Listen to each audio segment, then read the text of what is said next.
All right, everybody, welcome back for another deep dive. Yeah, always fun to dive back in. This time we're talking HVAC, specifically getting the most out of, working with an HVAC company. Right. We've got a really interesting guide here. Like, what are some of the things in a good maintenance agreement that folks should be looking for? Well, I mean, the main thing is just to make sure that it's very specific about what it covers, because you'll see some agreements that are very vague. Right. And it's like they're designed to allow the company to kind of wiggle out if they need to. It's like they'll say something like, we'll cover your system, but they don't specify what that means. So you need to make sure that they list out exactly what components are covered, how often they're going to do preventative checks, all of that stuff that's important. So it's like having a prenup for your HVAC system, right? Got to protect yourself. Yeah. And speaking of protection, there's a whole section in here about documentation and not just like, hey, keep your receipts. Right. They're talking about estimates, invoices, photos. Documentation is key. I mean, if a problem happens later on and you don't have any record of what was done right, or what was said, it's your word against theirs. Oh, it's your word against the technician. So having photos, if they replaced a part, photos of the damage. If they, gave you a quote, make sure you get a dated receipt for that. All of that can be really helpful. This guide is like hardcore about being prepared. It is. Knowledge is power in this business. And speaking of being prepared, winter is coming. And they talk a bit about winterizing your AC, which, you wouldn't think would be that big of a deal. But is it really bad to run your AC when it's below a certain temperature outside? Yeah, it can be. I mean, it's not always a disaster, but it's definitely not ideal. It's kind of like, wearing a swimsuit in a blizzard. It's just not what it's designed for. The cold temperatures can damage components. The lubricants can thicken up. It can even void your warranty in some cases. So it's best to just play it safe and not run it below, whatever the manufacturer recommends. So what's the solution there? Just tough it out if it gets a little chilly. The best thing to do is to have a qualified technician come out in the spring and do a startup test. They can check for any damage, make sure everything's running smoothly, and give you the green light. Now, what about if you're buying a house in the winter? Right. You can't really test the AC then. Right. This guide mentions a few things, and I'm curious to get your take. They talk about extended warranties, escrow holdbacks, and prepaid service contracts. Yeah. Are those all kind of the same, or what are the trade-offs there? Well, they each have their own pros and cons. I mean, an extended warranty, you're basically paying for peace of mind. Right. If something goes wrong, you're covered.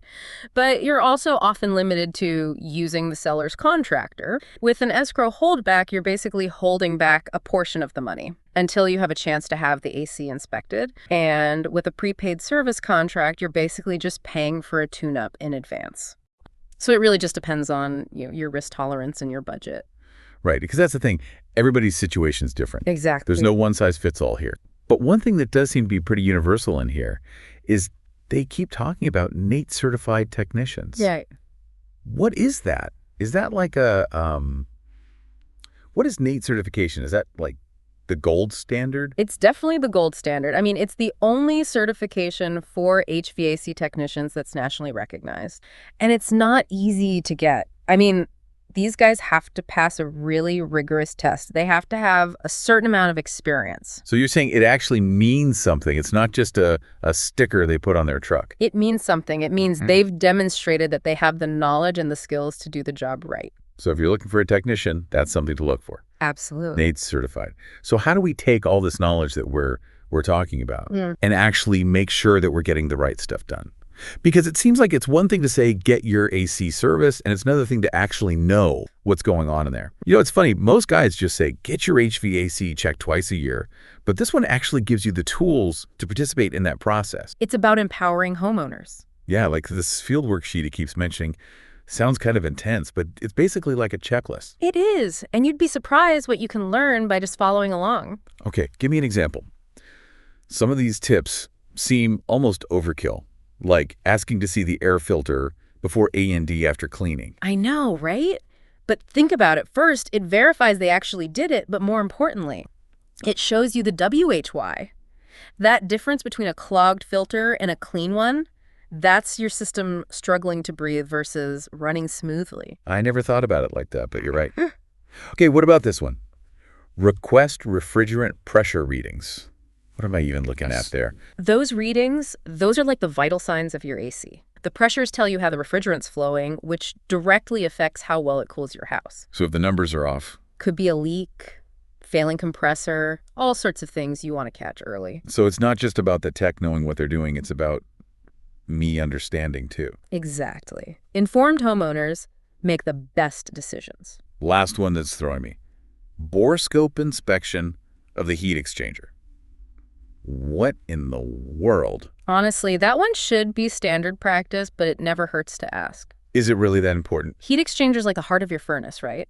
Borescope lets them see inside for cracks, corrosion, stuff you don't want leaking carbon monoxide. Definitely not. See, this is what I'm talking about. The guide really stresses getting clear explanations from the technician. Because nobody wants to feel talked down to, or like they should just nod along. Exactly. Like, I want to know what's going on. And a good tech should want to explain it, show you the evidence, not just slap a bill on you. Speaking of, how long can I expect my system to last anyway? I've heard everything. Well, a well-maintained furnace, you might get 15, 20 years. AC, maybe closer to 15. Okay, so there's hope. But it's not an exact science. Climate, usage, how well it was installed in the first place, all that factors in. So those checkups aren't just a suggestion, they're an investment.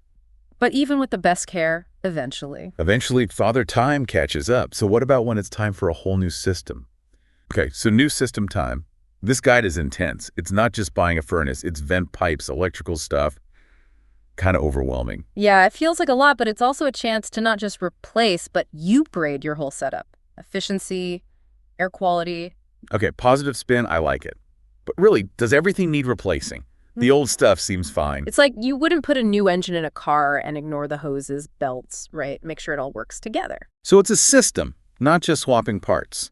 Okay, example, vent pipes. What's the big deal if they look fine? Could be rusting inside from years of heat, moisture. Yep. Not what you want with a brand new furnace blasting hot air. What about AC side? This condensate drain line seems simple. Simple but crucial. Carries away gallons of condensation daily. Clogs up. That's water backing up into your house. Mold city. Okay, preventing those shoulda-known better moments. Yeah. And permits. The guide stresses permits and inspections. Why? Non-negotiable. Proof it's up to code, keeps you safe, and D matters for insurance. Even reselling your home down the line. This has been eye-opening, really makes you think differently about HVAC. It's more than just hot and cold air. It's your comfort, health, even your wallet. I feel like I leveled up my homeowner skills today. Seriously. And that's what it's about. You've got the knowledge, ask the questions, be your own advocate. Right. Don't just take someone's word for it. Understand what's going on. A well-informed homeowner is a happy homeowner. That's what I always say. Truth. Well, big thanks to you for diving into this with us. And to everyone listening, thanks for being here for another deep dive. Until next time, stay curious out there.